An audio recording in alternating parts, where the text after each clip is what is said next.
Hi, everybody, and welcome to PD in your PJs. I'm so excited to be here with you today. My name's Julie from Seesaw, and I'm here with Gina, who's going to talk to us about using Seesaw on Chromebooks. She's going to take it over in just a minute.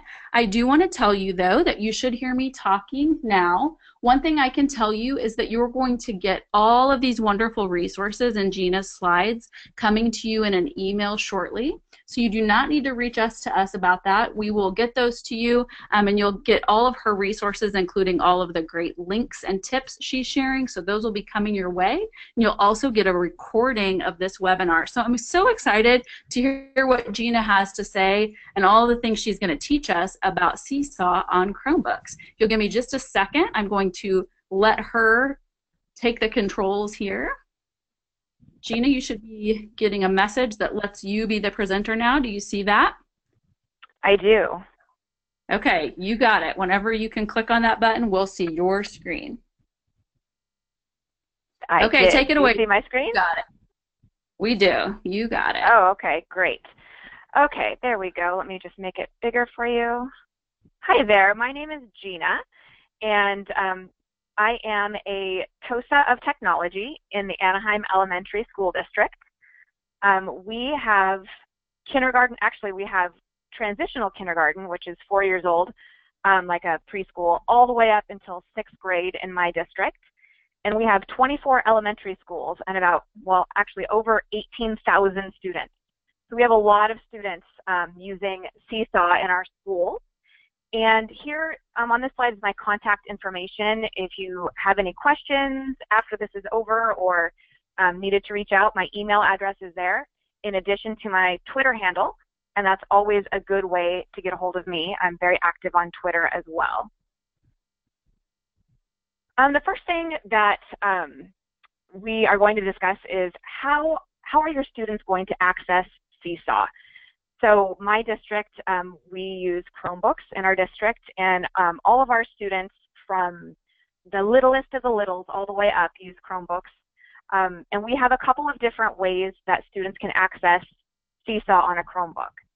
So our IT department actually pushes out Seesaw as from the Google Play Store as an app on the Chromebook. They actually push it out for us. So maybe your district could push that out if that's a service that your district offers. Students can use, add themselves as the user of the Chromebook to sign in through Google, or they can access Seesaw through a code, a QR code. So those two methods, either a code, a QR code, or Google login would be one of the ways that they access Seesaw. And this just kind of shows you what it looks like on a Chromebook when you open it up. Our students have their own little card or room with their little user square on there. And we also have a generic one. The penguin that you see is just a generic one we have just for our school sites.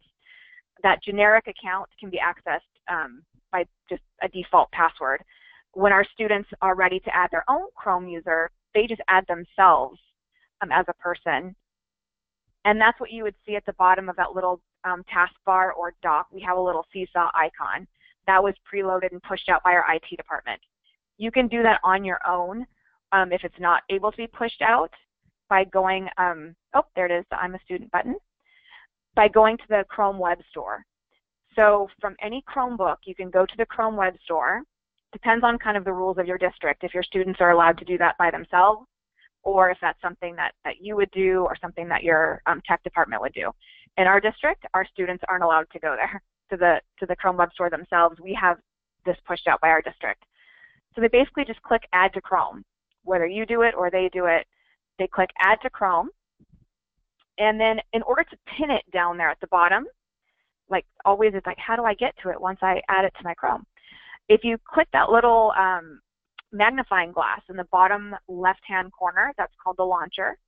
So if you click that launcher, you should see that Google pop up, and then the little apps that you have there for Google. So it might not show up initially, like you don't see it quite there, but you should be able to click on the All Apps, and Seesaw should be there someplace. I have many apps there, so you can kind of see. You have to scroll through and find where Seesaw is. And then you would just right-click on it, If it's you can double tap on it and kind of get that little pop-up menu to show up there, and then you can pin it right there to the shelf. So once you pin it, it actually shows up on the bottom for easy access, which is great for the littles. It's great for all of our kids, actually. It's great for me. I use it on my tablet and pin it so that it's easily accessible. And voila, there it is right there at the bottom. And those two ways that we talked about, Google Sign-In and class code, now Seesaw can be accessed either way on a Chromebook. It's the same. It doesn't have to be the Google Sign-In. But if they are going to be signed in as the Google Sign-In method, they should be signed into that Chromebook as themselves. So like in our district, we have the generic school card. We have to train our students not to use that generic school card when they're doing Seesaw, because then it's actually linked to that generic account. So our students log in as themselves with their own email addresses and passwords in the Google Sign-In. They just click on the student and then the email Google button, and then they get the click the sign in with student for Google. With the class code, they actually are able to use the QR code with the Chromebook. They would click the Seesaw app again, I'm a student, and they would click to allow the webcam and the microphone. And we're going to go over that in just a minute, because that's important, that you enable the permissions for the camera to be seen. And then you would give a copy of that QR code to the students to hold up to access that QR code reader by the camera, the little camera icon. So using Chromebooks specifically across our district, there's really very, very few errors that I've run into in terms of using it in the classroom. This is the one, I guess, error that I've seen when students kind of get this screen where it doesn't show the camera. So either that camera area, they inadvertently block it, the camera from showing, or they're not able to see it. You'll be able to tell because it's white like that, well, off-white. And they're not able to scan the QR code, or they're not able to take a picture of themselves because the camera doesn't launch. They'll get this little pop-up window at the top. So up here on the left-hand side, you'll see that Seesaw asks for permission to use the camera. Some students will actually just click that little X at the top. That doesn't, they just want to get rid of the pop-up because they see it. That actually doesn't give permission. So they still wouldn't be able to see. This is kind of what you would see looking at it. It says, please give access to the camera, because the students aren't able to use it yet. So I train the kids always to click allow.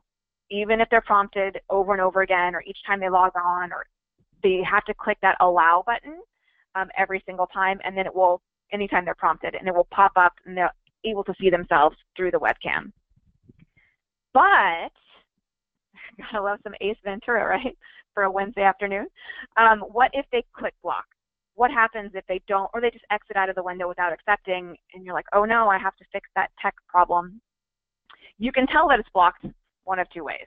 You'll either see that they're not able to use it, or if you look in the very top bar on the right-hand side, way over here, by the star in that Omni box, is that long WWW box at the top, and you see the camera really tiny right there, and you'll see a red X, that means it's been blocked. So you'll see that it's blocked on a student's computer. You can see that little red X right there, and all you have to do is click on that, and I could see right there that it's blocked because it says the little continue blocking camera. So you just have to check mark where it says allow access. So once you just click on the little camera, allow access, it should pop right up. Quick fix, really easy. And boom, there you go. You should be able to see through it all the way. Students should see their face. So now that they can access Seesaw, we have it pinned, we have it easily accessible, we've trained them on how to accept the permission from the camera. Those are the biggies with the Chromebooks. What can they do with Seesaw? So all of the options that are available on any device are available with a Chromebook. The photo, the video, the drawing, adding a file, doing a note, or adding a link, they're all the same on a Chromebook. There are little tweaks and tips and tricks that you can do on a Chromebook that makes it a little bit easier for students. So we're going to take a look at those 6 options. The first one is taking a photo. So you see here we have a student that's using a Chromebook, and there are different tricks that you can use to have students take a photo. One of the neatest little trick that I like to show my students is the space bar. So the space bar is actually an easy way to take a picture instead of trying to hunt and find that green camera button to put the cursor on it and click. They don't actually have to click on it on a Chromebook. They can actually just feel their hands right there on the space bar and press the space bar as the camera shutter, and it takes the picture. Students can use a clipboard to hold their work up straight, or maybe a whiteboard with like little binder clips kind of on the top.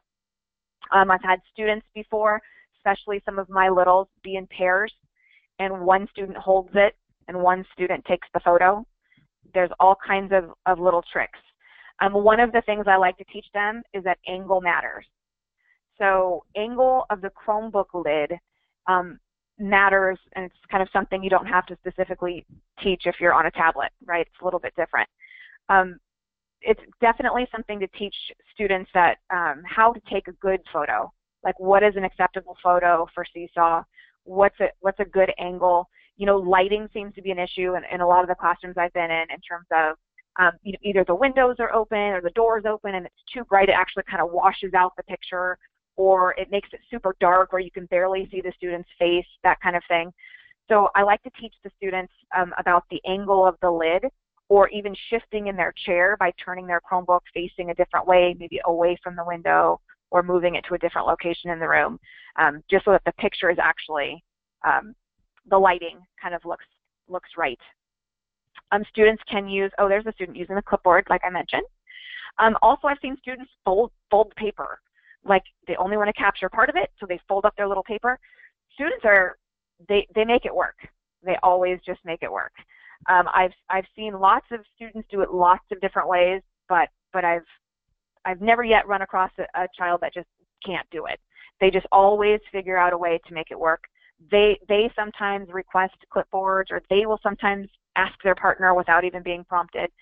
So it just takes a little bit of working, and that spacebar trick is great. Another thing I like to point out about the photo option is that photo is a great alternative to video.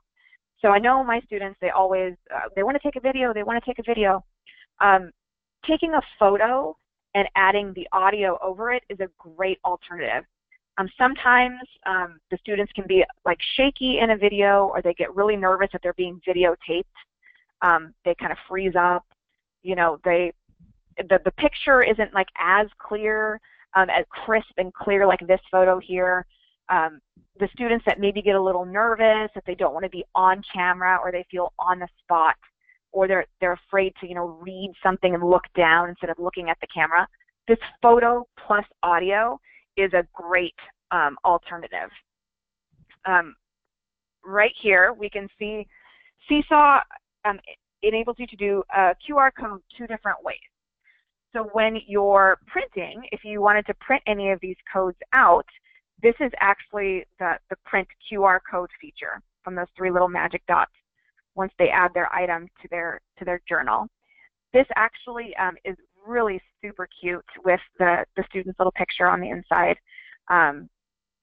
There's just not a way to edit that photo. So sometimes, I think my very first time, I think I was taking all their pictures like portrait, and and like then this QR code like cut off their heads. So you kind of have to imagine that it's a square, like inside that picture, if you take it landscape, that's where their little face would be, right in the middle. Also, like projects, one time I did projects, and then I had them take a picture of their project, their little cardboard project, and then I kind of realized, I'm like, oh, but now I have 30 little projects on the inside, and I didn't know who it belonged to. So it kind of helps to kind of have them in there, their name or something identifiable on the photo inside the QR code. Also, this is a great side-by-side because you can see what the photo plus the audio looks like, that crisp little Humpty Dumpty picture, and versus the one on the right. That's what the QR code would look like with a video. The video actually takes like the very first frame of that video is what becomes that image placeholder in the QR code. So you can see that the student's kind of looking down and not really looking at the camera. I kind of, learned from my mistakes and kind of trained them. It's going to be weird, but just smile for a second. Like right when you press that record button, just stand there and smile for a second and then start your presentation. because then the photo at the very beginning, actually, they look at the camera and smile for a second, versus they're not quite ready and they're looking down, and that becomes your image. And you can kind of tell one looks a little bit more blurry, that it's like a video, versus the other one. So that's kind of something to think about when you're using that option as well. When creating videos, Chromebooks are great because they're very stable. So I've done Seesaw on tablets with kindergartners and TK, and it's kind of shaky in their little hands. But using a Chromebook is actually a great solution and a great option, because they can kind of set the Chromebook where they need to be. They're not moving. There's no shaking around. And the Chromebook's already in that forward-facing, that front-facing selfie mode. So it faces them already. But just again with the lighting, like when taking photos, just kind of making sure that lighting angle is right with that Chromebook lid, so that the image kind of comes out correctly. Using the drawing feature, our district has touchscreen Chromebooks now for the littles. We're very lucky, and that has been a huge game changer when using the drawing feature in Seesaw, because our littles can just touch the screen on the Chromebook and just draw from there. And it's been the best of both worlds, like the best of like the tablets, and then the best of like having a Chromebook. It's kind of both ways. But if our students don't have that touch screen feature on the Chromebook, it really helps sometimes to have an external mouse. So some of our teachers have external mice that they're able to plug in, so that they can kind of have more manual dexterity over that, clicking and dragging. So I like to have that option for my teachers as well as my students. One of the things I like to teach them too are the different sizes of the pens. So the different ink sizes, that we can use the really large ink sizes for maybe manipulative, and dot, dot, dot, really, really fast. They make like counters. Or using the really small, fine one to do drawings. Using those little tips and tricks and actually teaching those to the students really helps. In addition to teaching the different sizes of, maybe the ink, the erasers, all of those things in the drawing feature. One of the cool tools that has come out not fairly recently, but in the drawing are the labels. So labels are amazing, and it's really neat that kids can label right within their drawing. So they can label, they can change by clicking the little T label right here. They can type in whatever word, here are healthy foods, and they're drawing them, and then at the end they can go label the part. This works great for adding text. Maybe they're doing a circle map or a tree map, and instead of writing it, with that drawing feature, now they can add little words by making lists. And they can drag the boxes around as long as they select the box. So I can see here's my banana boxes, got those little blue corners. So then I could move it around on the page someplace else. If you want to get fancy, you can click on the style button. After you make your label, you can click and type bananas, click style right here, and they can kind of customize their labels. So there are some pre-made labels right here, or you can click custom up here and customize it even more. Here we can change the font, you can change the color. All of those things really make their entries pop out and show their understanding. The drawing feature can also be used over photos, even a worksheet, something as simple and quick as a worksheet. They can, let's see if everybody understands number 3 really quick, boom, and then they take out their little map book and snap a little picture, and they can shade it in. Or a blank graph, and they can shade it in themselves by doing a bar graph or writing really quickly. Oh, that's 1/10, 0.1. And they can, here's where our ordered pair is, and they can just circle it. And then in an instant, the teacher has all the feedback just from taking a quick photo, and then drawing. So that drawing tool can be used just in a plethora of different ways. Here's some ways that drawing tool can be used. So like art, some of our schools, their distinguishing practice focuses on visual and performing arts, and it helps to point out the features of the art. And the students can describe by, either circling something, putting arrows to it. In science, even if they had something, that they did on pencil paper, or that they did and they printed it, let's say, they don't always have to upload things from the Google Drive. They can snap a picture of it. They can snap a picture of it, and then they can annotate over it, write over it. Or a project that's already done, like this popcorn tally graph on the bottom. It was already finished. The teacher did it with pencil paper. They colored it in, and then the student can take a picture of it and then annotate right over the top of it. This fourth option is adding a file. So this is the yay and exciting part of adding things, also kind of with a caveat. So now students can add up to 10 photos, which is awesome, because before they could only add one photo at a time. So students can add multiple photos.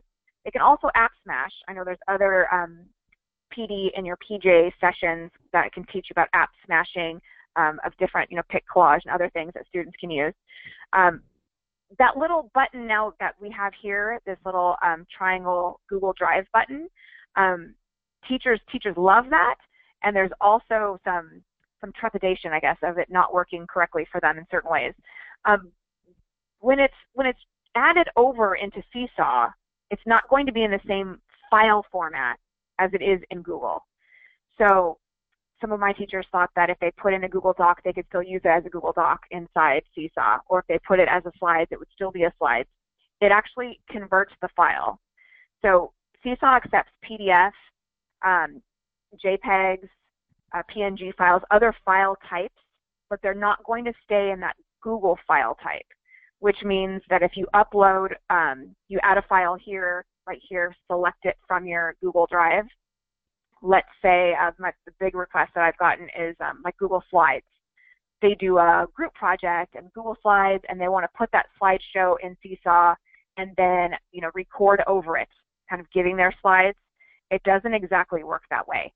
So actually it converts the file to a PDF file, and so it wouldn't be like you could click advance and go to the next slide, because in that conversion it makes it one long PDF. All of the work would be there.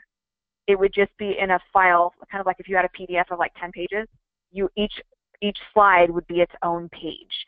So it would be a long PDF file, and they could scroll through it, but it's not exactly how the teachers were hoping that they would get the same kind of outcome. One thing to know about Google, well, actually any kind of file types in Seesaw.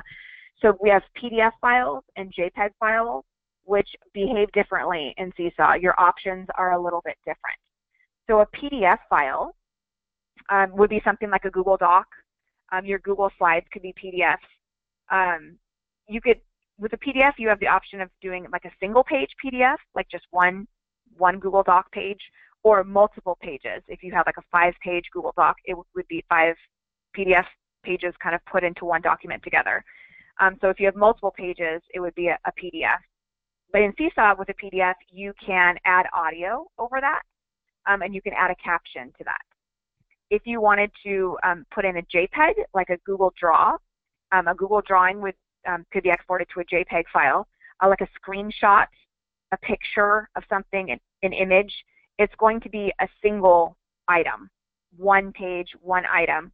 And in Seesaw, you have the option to do audio. You have the option to do a caption, but you also have the added option of doing the drawing and a label that you don't over a PDF. So I've had teachers ask me about PDFs. They want to put like a PDF story in there, and they want their students to annotate over it. They want them to underline or circle things. In a PDF file format, you won't have that option in Seesaw. However, if you did have a PDF and then you took a picture of it or put a screenshot of it, same thing, that's kind of a little workaround, then you could put it in Seesaw and have that option to annotate or draw over it. You just have to have it in the right file type to do what you would like it to do. With writing notes in Seesaw, it's super easy on a Chromebook. I think it's even easier than on a tablet. It's the easiest because we have the keyboard. So the keyboard really allows for more fluid typing versus the touch typing that would be accessed like on a tablet. You can also add the audio feature over a note as well. It doesn't quite behave in the same way that a Google Doc would. So for example, like there's no centering button or like tab. Like if you click tab, it doesn't, space it over, 5 spaces. So you would just use the space bar to indent. You would have to space it over to center your title. But this is a neat way for kids to do a quick exit ticket. They can, write really easily, quickly on a note, and then they can even add their voice kind of annotation over it as well. And I've had some of my teachers ask me about this, like super fun. They see lots of emojis and kind of go, well, then I have to go to my cell phone and then, put it on for my cell phone, and kids can't do it. There actually is a way that you can add emojis on a Chromebook. It might not be set up just yet on your Chromebooks, but these slides are going to show you how to do that. So in the bottom right-hand corner, I can see right here that the accessibility feature is not turned on. When you click like your little face down there, you can kind of see what you have here. And I don't see accessibility. Your accessibility would need to be turned on. So to turn it on first, you would have to click the little gear icon and go into your advanced settings. So pop up your little settings menu there in the bottom. You have to go down to the advanced settings. It's like, wait for it, but it's so worth it, right? So then you go and you find accessibility. So this accessibility portion has to be turned on. So right here, show accessibility options in the menu, that little menu, which is right here. This is the menu, and I see that it's not there. So by clicking this toggle right here, it puts it in that menu. That's where I want it to be. So I want to click that on. And then you want to click Manage the Accessibility Features. Once you get to Manage the Features, you're going to find the keyboard, because the keyboard is what you're going to want to enable. So right here, if you enable that on-screen keyboard, and that's why you're going to get these slides. There's like so many steps, but when you get these slides, you can just like step-by-step it like on your own Chromebook. That way you can have like exactly where to click. You click right here, enable that on-screen keyboard right there. You enable that one. Then at the bottom right here, where my little face was right here, first of all, I see my little accessibility man right here, right by my Wi-Fi, my battery. Keeps going over right there. Boom, you see that little keyboard right by, we have a little sign up button. Right here, this little keyboard means that you've enabled the on-screen keyboard. So if you click that keyboard, this is what you would see. You'd see their little keyboard right there so that the kids could use that keyboard. Once you're in the keyboard, you're like, I still don't see the emojis. You have to click these 3 dots. So these little 3, it's always those 3 magical dots right here by the space bar. Click those, and then there's the emoji face right there. And here are the emojis. So students could add those in Seesaw if they have the accessibility menu option like enabled, and then they had their keyboard, on-screen keyboard enabled, then they would be able to add those emojis. I've had lots and lots and lots and lots of teachers ask me about how can students put their own emojis in there, maybe for feedback or for how they're feeling or for doing like word hunts. They can use emojis for lots of different reasons, but they were never quite sure how to enable that feature on a Chromebook. So it's a little bit hidden, but you can do it. It's not too bad at all. All right, and then the last feature that we have here would be adding a link. So I've had lots of teachers add links for the students to be able to access different websites. So the teacher can definitely add links herself or himself to share with the class. But students can also add links. So maybe a student could put in a link there of a Google site that they made. They could put in a link to a Scratch project that they did for computer coding. As long as the Google permissions are set that anyone with the link can view it, they can paste the link in here, and it would take you directly to that Google item, whatever that Google item is, whether it's a Google Slides or a Google Sheets, Google Draw, or a Google Site. Any of those things can be added through the link. So that's a really handy tool as well. So I just wanted to show you some work samples from classrooms in our district that start with TK, which is transitional kindergarten, which is usually age 4, all the way up to grade 5. which would be 10 and 11 years old. Here we have an upper grade classroom that did a thinking map in Google Draw. And the thinking map in Google Draw was done first within Google and then uploaded as a PDF. And then they're able to record straight from there, their voice, to explain the water cycle. I've had lots of teachers ask me about kind of the difference between Seesaw or Google Classroom, or the different uses between the two. And I'd just like to tell teachers that both are great and in different ways. So this kind of Seesaw serves as like their digital portfolio. They're showing their work here. It really adds that layer of, academic discourse, just explaining things. Every child has the opportunity to explain what they're doing. In this water cycle project, even if 3 students collaborated on this, each child can still give their own explanation of the water cycle in Seesaw. They could post it to their journal and give their own understanding. It also enables them to get feedback from peers, feedback from the teacher right within Seesaw. And I just wanted to show you that's what that little, the little magic 3 dots right here. Here we go, right underneath September 26th of these 3 dots. If you click those 3 dots and then you click print QR code, here's that fancy QR code. And that's what it would look like with like a circle map on the inside of it. So, if you had a whole classroom full, that's what they would look like. Or you can just print the regular one that has the QR code at the bottom. Here's an example of a Google slide presentation that a group collaborated on. So they did the presentation first. They did it in Google Slides. They all worked together. And then they downloaded it as a PDF. So this 8-slide, Google Slides, 8 slides equaled out into 8 PDF pages that they were able to put into Seesaw. So then they could easily scan the code. I know in our district, it's difficult for our students' work to be translated to a QR code because our student domain is like locked down. So like our students don't have the option to be able to have anybody with a link in view because their domain is protected. So for us, it's a great option to be able to have an instant QR code through Seesaw because that enables parents to be able to scan it within the classroom, whereas it would be more difficult to have that happen with our student domain.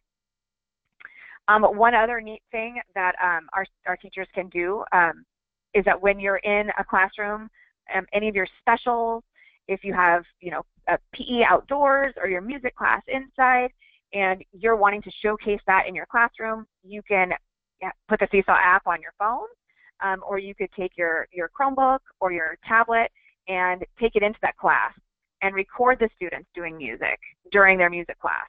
You could record the students doing PE and put it on your health and fitness wall. Just one quick QR code, and then people can see all the great things that you're doing in your classroom with Seesaw. Makes it really easy. Parents can see it. Students know that it's there, showcasing their hard work.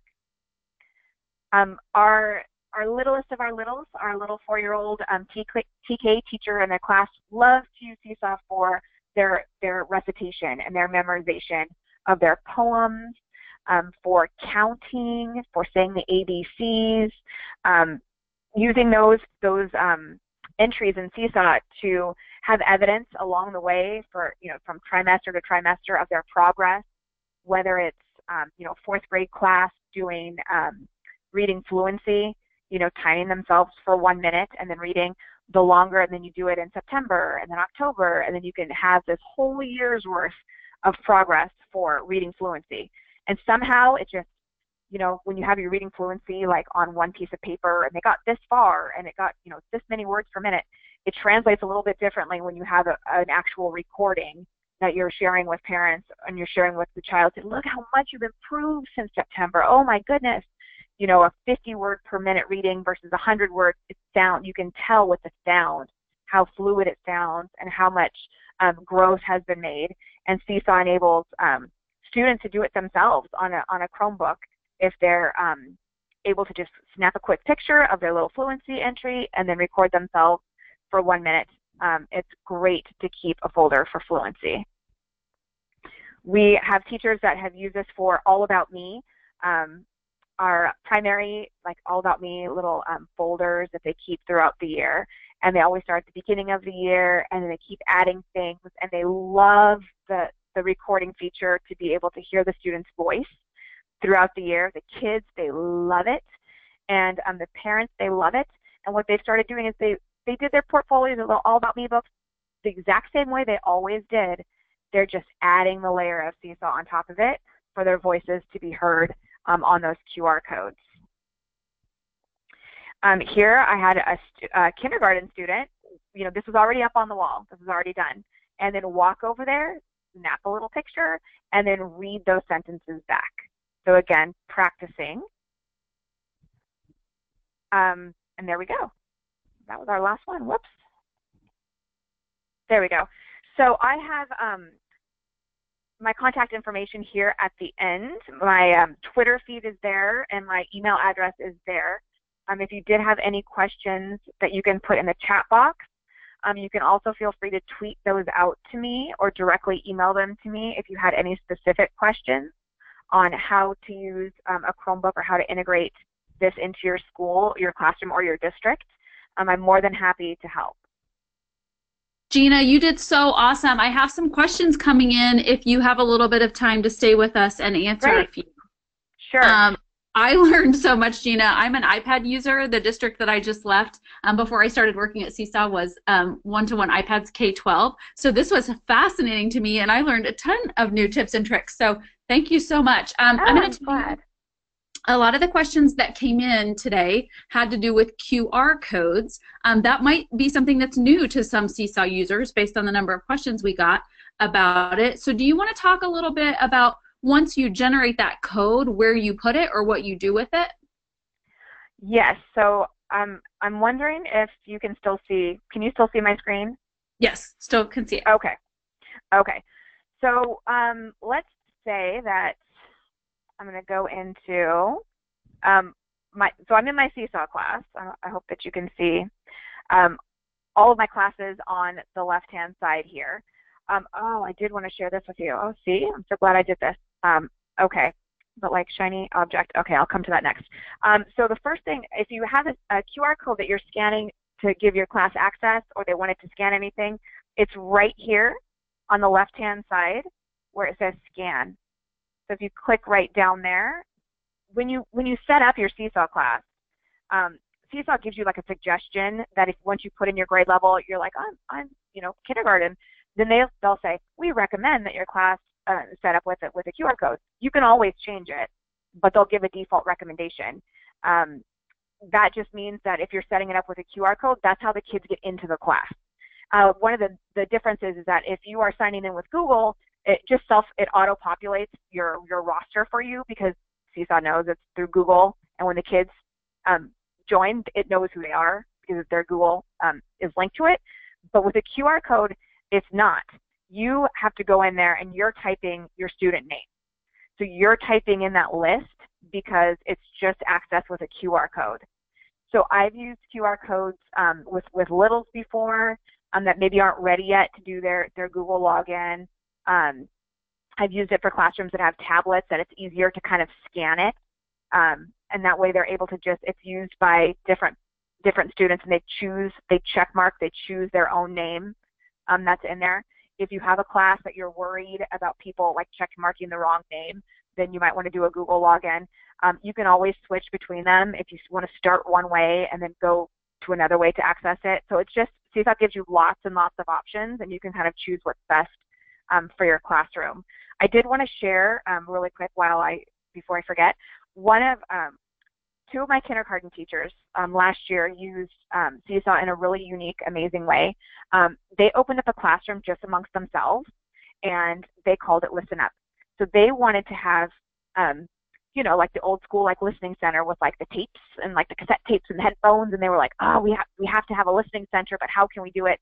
And Seesaw was the solution. So between the two of them, they added stories. And in these stories, they put them in Seesaw so that when they printed them out, the kids just scan the code. So this is just their listening center, like Seesaw Classroom. That's part just between the teachers, but it actually helps them because here's my February one, and they click print, and then kids can scan it and listen to the stories just like a regular listening center. So it's a really, really neat, unique way to use Seesaw. I love that, Gina. That's a great idea. I do have a couple of really specific Chromebook questions. Carrie Ann is asking about the ability to flip the camera, and Okay. PJ is asking about, do you ever fold the touch Chromebooks? Oh, well, our Chrome, I mean, I'm sure there's a bajillion, like, my own sons have Chromebooks personally that I bought for them that flip. That's what they have Asus, it's different. Our district doesn't purchase Chromebooks yet, I'll say yet, that flip. All that's different on our touch Chromebooks in our district is literally that the screen, you can touch it. They do make flip Chromebooks. They do have those out. We don't have them in our district. But yeah, those are kind of like tablet-y. They flip. Those are great too. But ours aren't like that. And it's possible though. With the flipping the camera on a Chromebook, our Chromebooks don't have the ability. It kind of depends on your Chromebook. Like if it has the front facing and the rear facing camera, you'll know by looking at it. So when I look at my Chromebook, I see that little black dot at the top of the screen. That's like, I mean, like kind of like on the outside border. That's the camera. It like faces you. If you look directly behind it, so directly behind it on the other side, ours just has a plastic shell. Like ours just has a little Google thing. There's nothing on the other side. If there's nothing on the other side, you can't flip it. You can't change it. If it does have something on the other side, in that little Omnibox bar up here at the top, way up here, since you're still seeing my screen, right here, you would be able to flip the camera by pushing, there's a little icon up here. Just pay attention right up here to this little Omnibox bar. Remember where the camera was at the beginning and we enable the camera? If you have one right next to it, you can switch it. You click on it and then you choose the camera face, either front facing or rear facing from right up here in the little Omnibox. Okay, wonderful. Thank you, Gina. So Tasia is asking, do you ever have situations where students are actually manually lifting the Chromebooks up like high in the air to photograph something on the desk? No, well, yes, they have tried, but no, we don't allow them to. The way that we combat that is by giving them options beforehand of ways to take pictures. I saw something on Twitter that I believe another Seesaw ambassador had posted about like kind of taping a compact mirror, like that, those little compact mirrors that maybe a woman would have in her purse, like a little round one. You can actually tape it and then prop up the mirror so that you can actually reflect it off. There's this whole visual on there that if you're interested, you can email me. It's not mine, I didn't make it, but I'm more than happy to share it with you. I saw it on a tweet on Twitter about, that's another kind of trick. But the other thing that I do is I kind of give them the options of how to take the pictures. So I kind of model for them, this is how we hold it up if we're using a whiteboard, if they're just taking a picture of their whiteboard. This is how, here are some clips, some binder clips at your station. If you need binder clips to hold your paper steady, let's use the binder clips. If you need to fold your paper, and so I just kind of model the different ways, but our students aren't allowed to pick up their actual Chromebook and flip it over because might break and fall. So we try to keep the Chromebook stationary and kind of lift up the work that they would need to do. That is so helpful. And I know what you're referencing about the compact mirror. Trisha Lewis just made that like a week or so ago, and there's a PDF of it. So yeah, we can tweet it out too from Seesaw if people are looking at great. it. But yeah, that was really cool though. I learned something from her as well. Another question that's coming in, and I can give my 2 cents on it as well, but I think Gina, you'll kind of have some perspective too. Somebody is saying, Carrie is saying that she has been told by people in her building just to stick with Google Classroom and Google Docs and not necessarily to foray into Seesaw. Like, what do you see as the purpose for using all of those tools? Well, I think, kind of like let's look at teaching math or like teaching reading. Like we use many different strategies. Like we just don't teach reading with like one book the whole time. We use different things. sometimes fiction, sometimes nonfiction, sometimes an article, sometimes a newspaper, right? We teach different ways. With math, same thing. Sometimes we're using manipulative, sometimes we're using technology, sometimes we're using pencil paper. We have many different tricks in our bag of tricks. Same thing with technology. I would say the same thing. I don't think there's a one size fits all. I love Google Classroom, not gonna lie, but I love Seesaw, and I would use them differently. So I definitely do think that Google is kind of like where my students, they would just keep their work, but Seesaw enables them to do different things. For example, video. There isn't a video feature in Google Drive that they can do. Speaking over their work, whether it's taking a picture of it and it really explaining what they're doing versus just putting their work in, even a piece of art. They're doing a Jackson Pollock painting. Okay, but now let's speak. Let's talk about it. There's no option to audio record in Google Classroom. So I don't think it has to be a one or the other. I think it could be an and. I think they can both be used in the classroom in different ways, in addition to the parent access that they would have with Seesaw. Enabling and strengthening that parent-school communication of what their children are doing. It's different. It's just different in Google than it is in Seesaw. I would say definitely my personal opinion would be to use both. I wouldn't solely do one or the other. I would do them in conjunction with each other in different ways.